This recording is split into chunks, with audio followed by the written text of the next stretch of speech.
Hello friends, welcome to prep IAS. आप सभी का प्रेप आईएएस पे स्वागत है।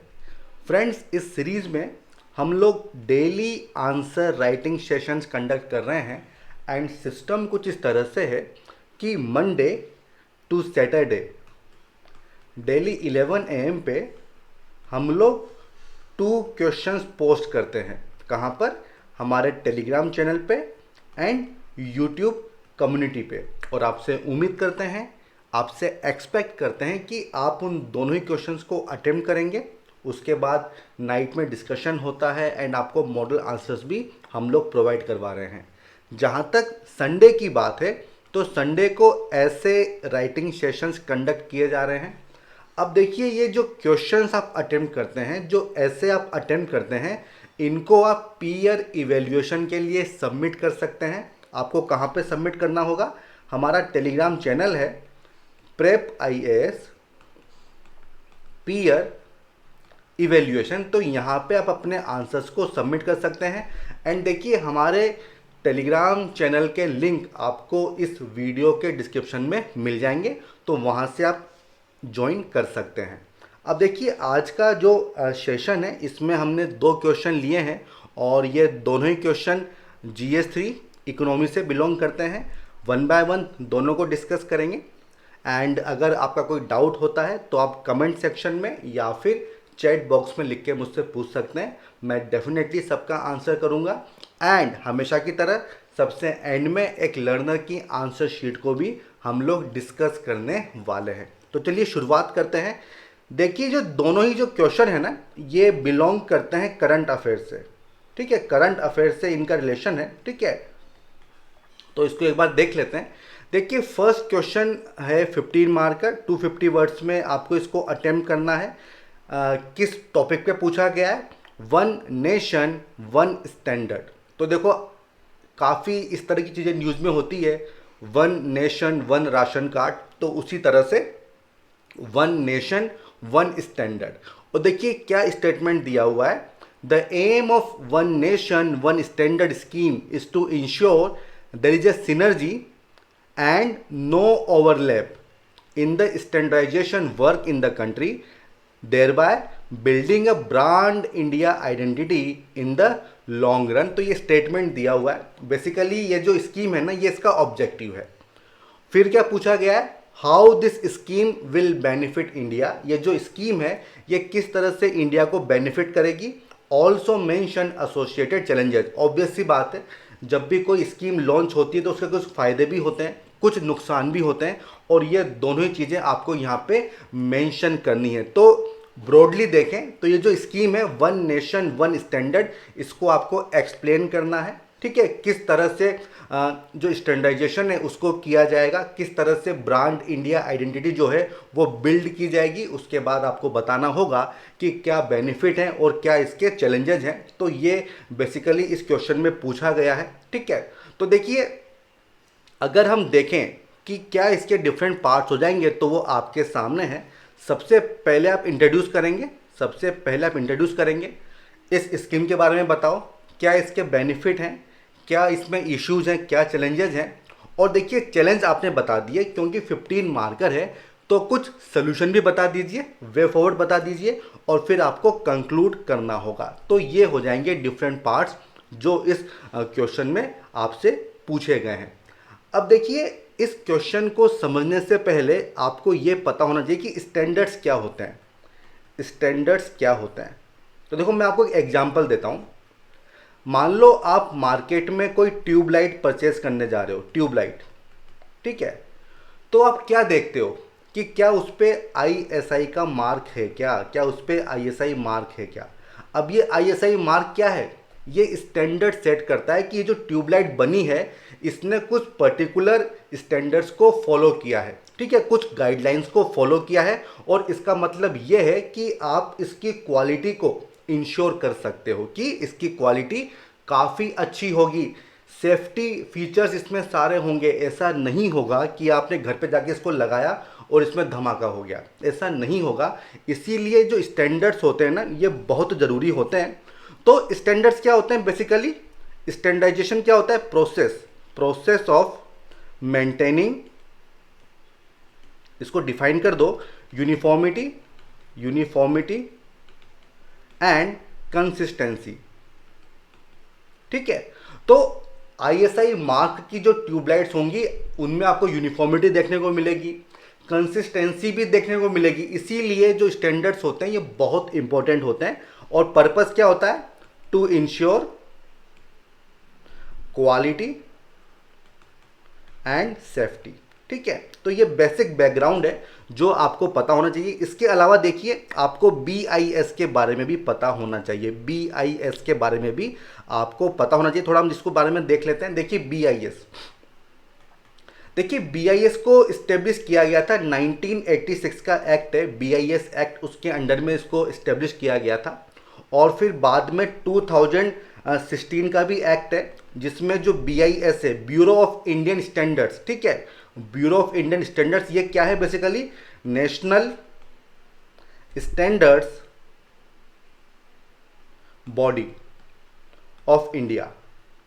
और इसका ऑब्जेक्टिव क्या होता है? कोई गुड्स है, कोई सर्विसेज है, तो उनके स्टैंडर्ड्स को सेट करती है। कौन करती है? BIS, bureau of Indian standards.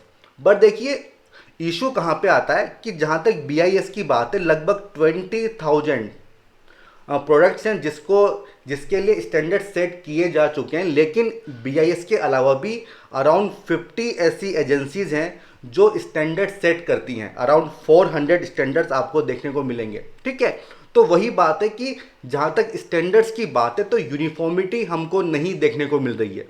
ठीक है, एक प्रोडक्ट के लिए अलग अलग स्टैंडर्ड्स सेट किए गए हैं, अलग अलग एजेंसीज हैं जो कि स्टैंडर्ड सेट कर रही हैं। तो इसी चीज़ को दूर करना है और इसके लिए क्या लाया गया है? One nation one standard scheme.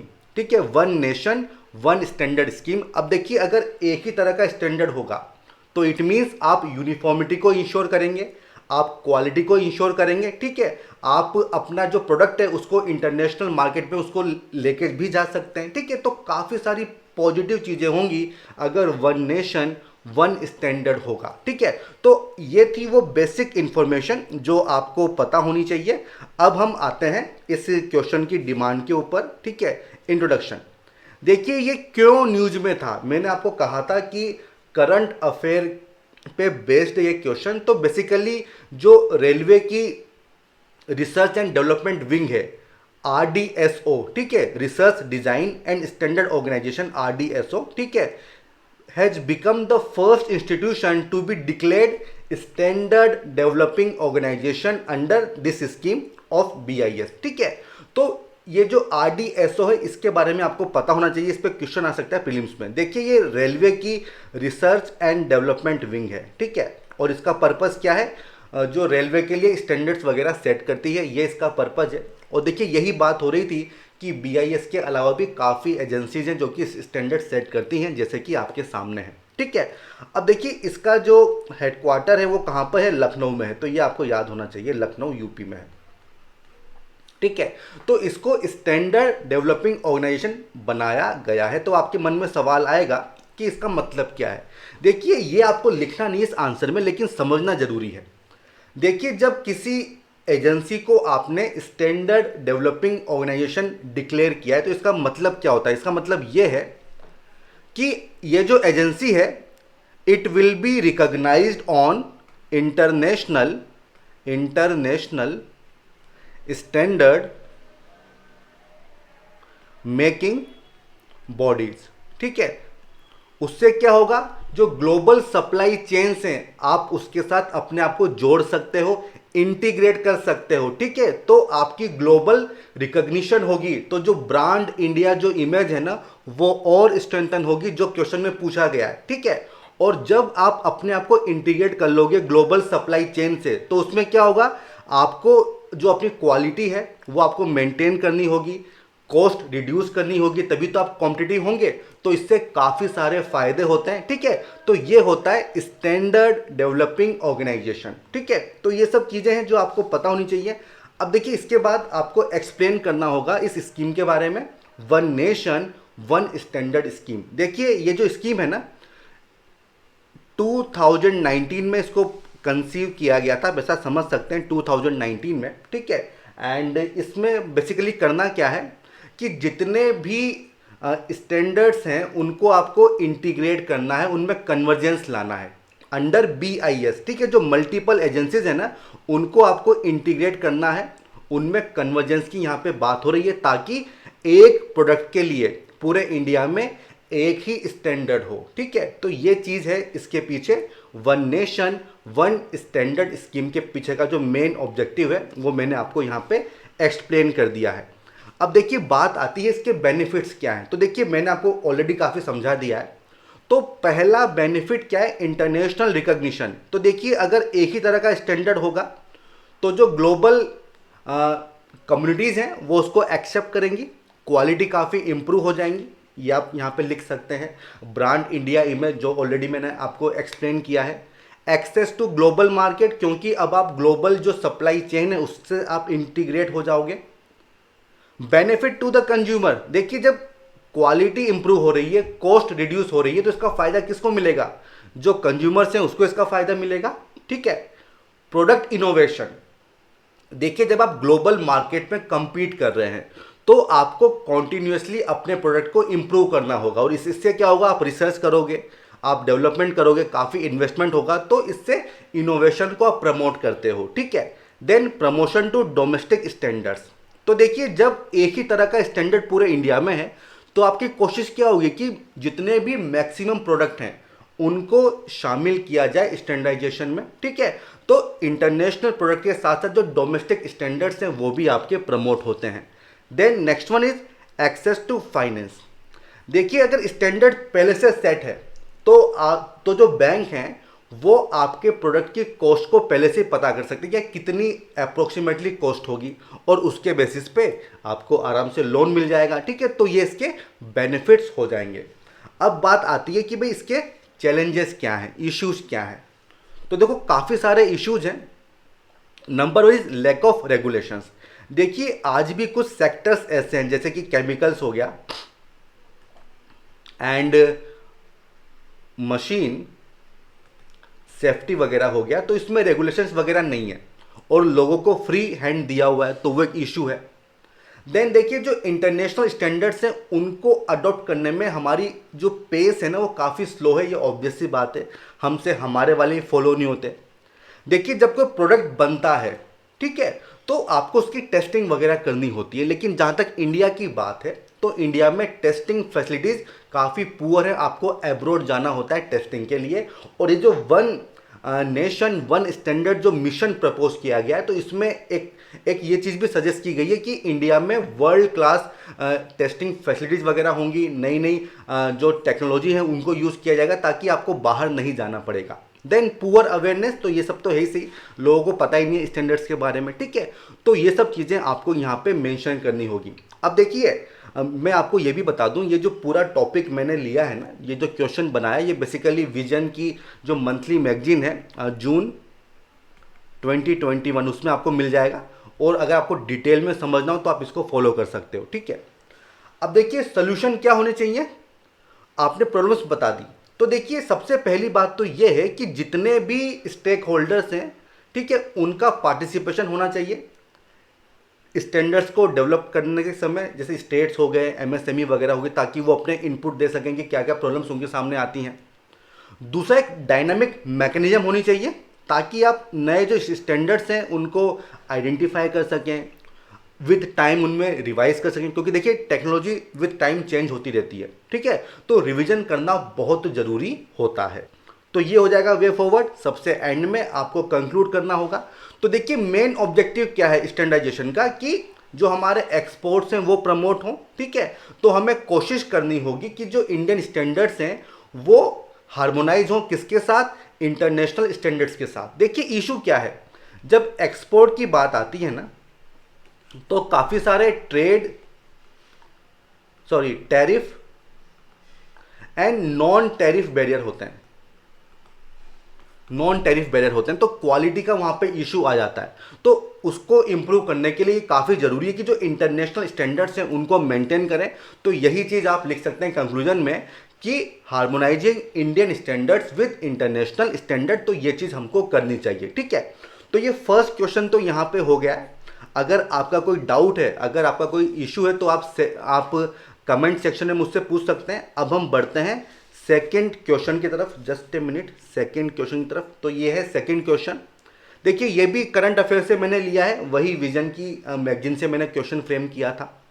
देखिए क्वेश्चन क्या है कि recently there was a spike in India's agricultural exports. ठीक है, अभी स्पाइक हुआ है, तो देखिए साफ साफ पूछा गया है, तो आपको यहाँ पे डाटा बताना होगा। ठीक है, आप हवा में बातें नहीं कर सकते हो, आपको यहाँ पे डाटा बताना होगा। Discuss the interventions taken which promoted this spike. क्या क्या गवर्नमेंट के इंटरवेंशंस हैं जिसकी वजह से ये स्पाइक देखने को मिला है, वो आपको बताना है। एंड क्या चैलेंजेस अभी भी एग्जिस्ट करते हैं जहां तक इंडिया के एग्रीकल्चरल एक्सपोर्ट सेक्टर की बात है। तो ये क्वेश्चन पूछा गया है। तो देखिए क्या इसके डिफरेंट पार्ट्स हो जाएंगे। सबसे पहले तो देखिए आपको इंट्रोड्यूस करना होगा, और क्योंकि पूछा गया है कि स्पाइक हुआ है तो ये आपको बताना होगा इंट्रोडक्शन में ही। ठीक है, उसके बाद क्या बताना होगा कि इंटरवेंशंस क्या क्या हैं, तो ये आपको बताना होगा। सेकंड पार्ट हो जाएगा क्या चैलेंजेस हैं, ये आपको बताना होगा। और देखिए क्योंकि 15 मार्कर है तो कुछ सॉल्यूशंस भी दे दो और फिर आपको कंक्लूड करना होगा। ठीक है, तो ये डिफरेंट पार्ट्स हो जाएंगे जो इस क्वेश्चन की डिमांड है, और ये आपके सामने भी हैं, आप यहां से भी इसको नोट कर सकते हो। अब देखिए जहां तक एग्रीकल्चरल एक्सपोर्ट्स की बात है ना, तो अगर हम ग्लोबली देखें तो around 2.5% of world agricultural trade ये इंडिया के खाते में जाता है, जो कि काफ़ी कम है। ठीक है, लेकिन पिछले साल 2021 में काफ़ी स्पाइक देखने को मिला है। $42 बिलियन का जो फिगर है वो हमने टच किया है, और अगर कंपेयर करें उसको प्रीवियस ईयर से तो अराउंड 18% की ग्रोथ हमको देखने को मिली है, और इसी वजह से ये क्वेश्चन आपके सामने है। और देखिए यहाँ पे एक इम्पोर्टेंट इन्फॉर्मेशन भी है।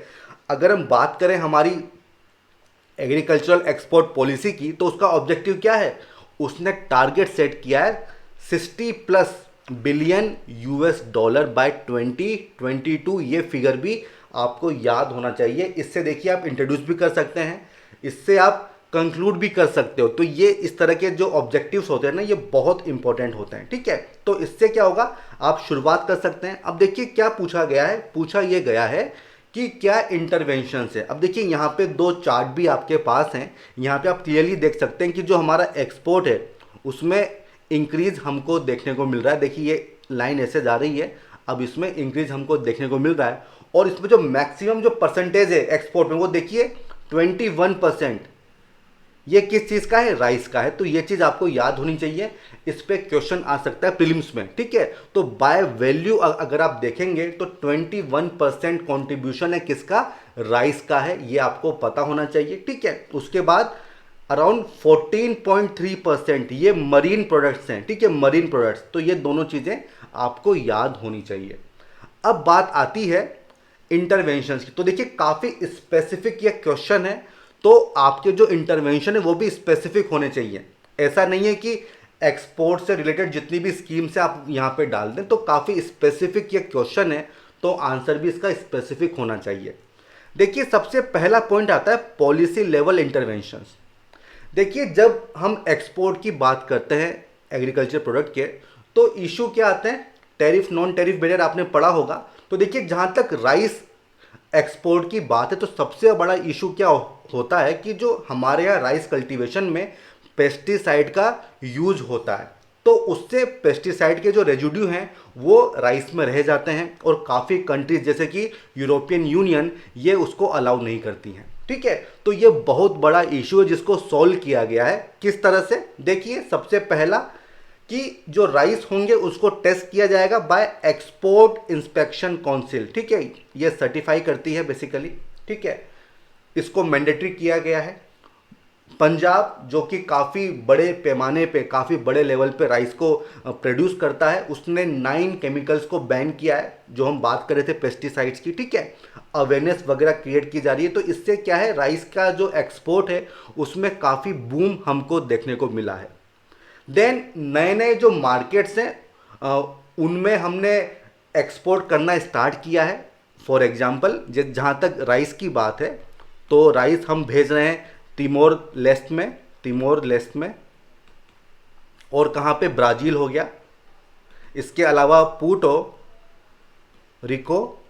तो ये नए नए मार्केट हमको मिले हैं। जहाँ तक वीट की बात है तो यमेन हो गया, इंडोनेशिया हो गया, भूटान हो गया, तो यहाँ पे हम एक्सपोर्ट कर रहे हैं। तो नया मार्केट हमको मिला है, तो इसी वजह से जो हमारा एक्सपोर्ट है वो भी बढ़ा है।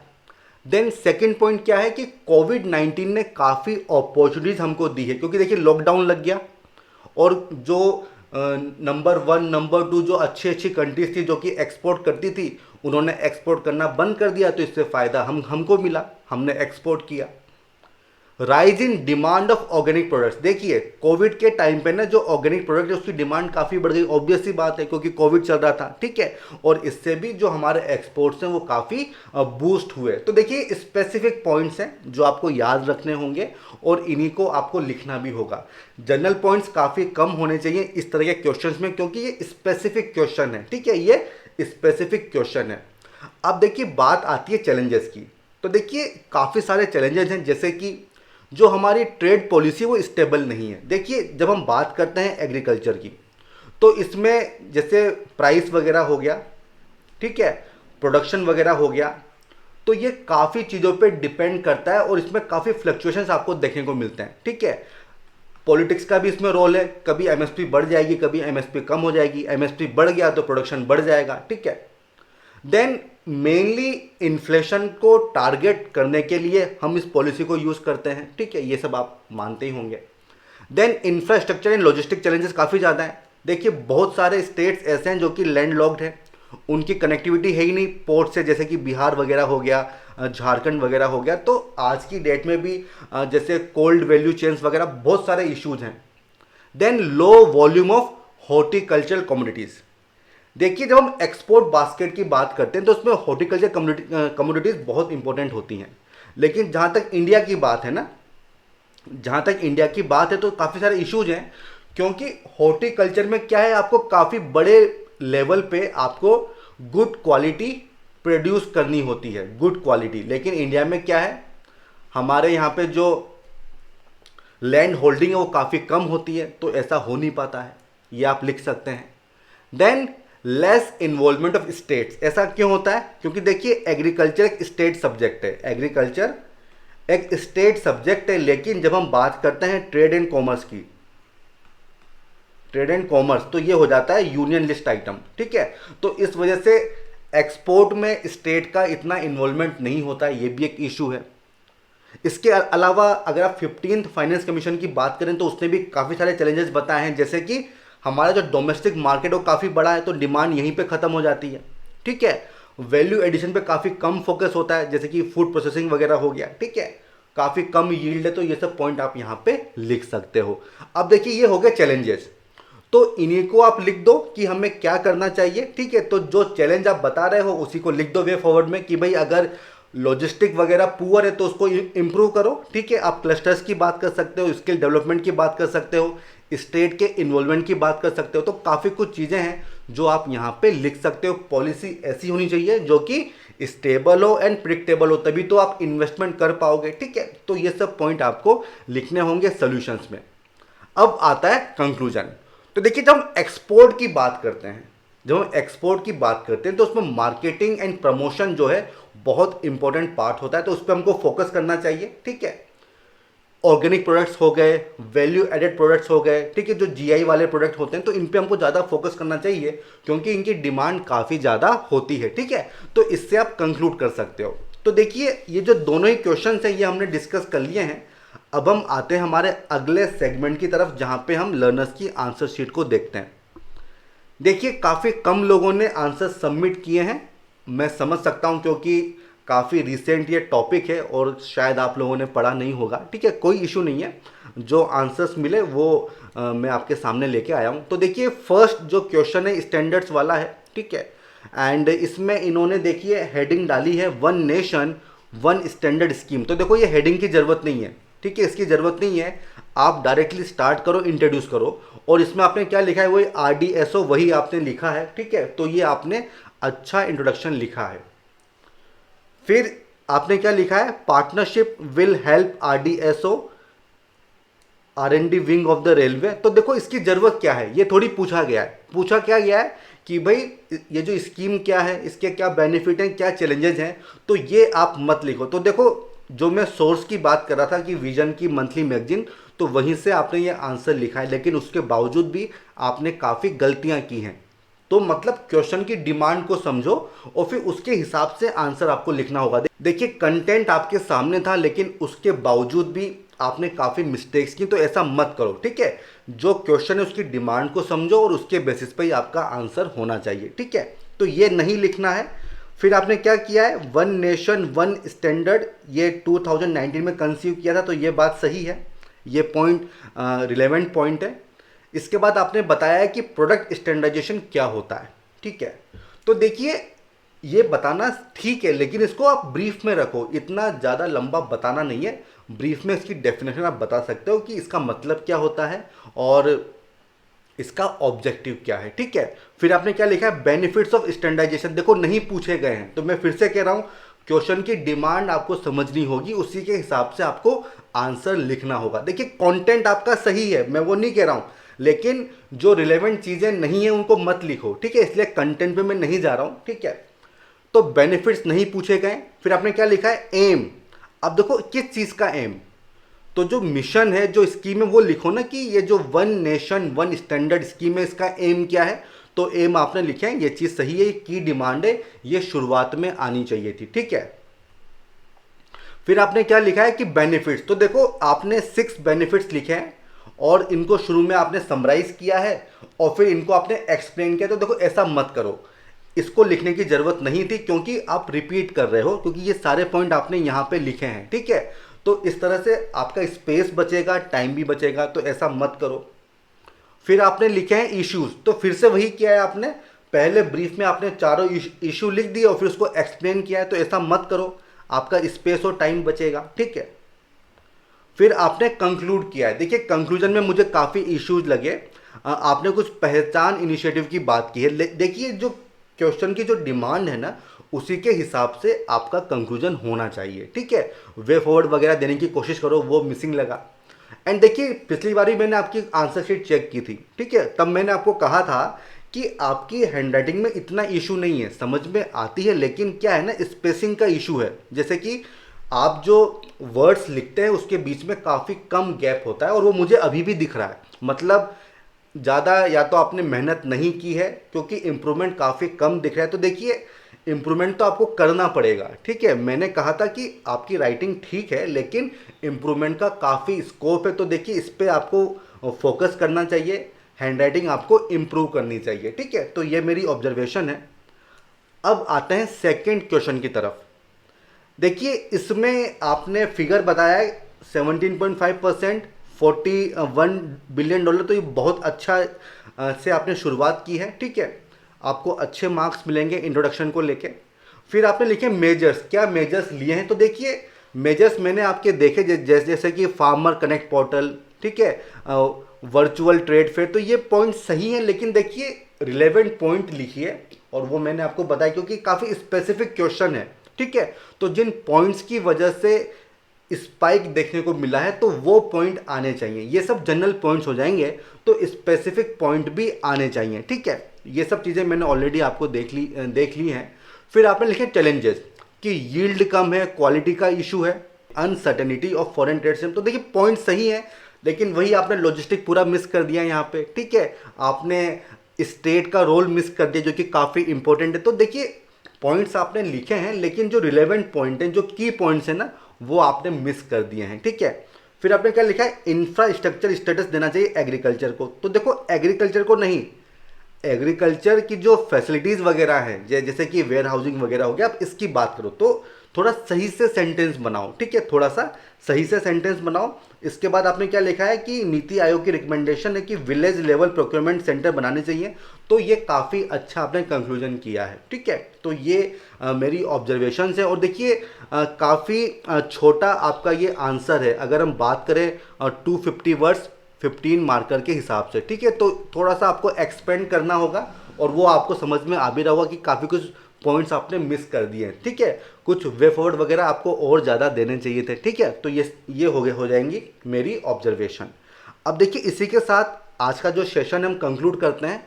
अगर आपको पसंद आया हो तो इसको लाइक करो, हमारे चैनल को सब्सक्राइब करो, शेयर करो, फॉरवर्ड करो, ताकि जो आपके फ्रेंड्स हैं वो भी इससे जुड़ सकें। ठीक है फ्रेंड्स, तो फिर हम फिर मिलेंगे, तब तक के लिए all the best, good bye.